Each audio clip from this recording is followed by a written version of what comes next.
திருச்செந்தூர் கோயிலிலே வேளாடணும் சண்முகா,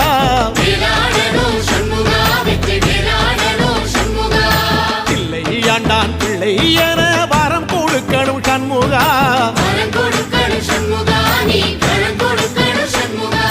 கண்ணுபடும்படி சண்முகா இந்த காலம் முழுவதும் சண்முகா, உன்ன நினைக்கிற சண்முகா நல்ல செல்வம் பொழிக்கணும் சண்முகா, சொன்ன வரங்களை அள்ளி கொடுக்கிற கொடை வள்ளலே சண்முகா, கோடி வணக்கம் சண்முகா, பல கோடி வணக்கம் சண்முகா.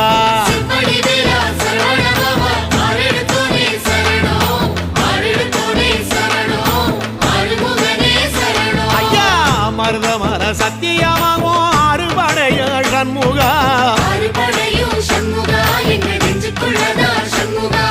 தங்கரதா ஏறி வந்து நீ எட்டி பாறையா சண்முகா.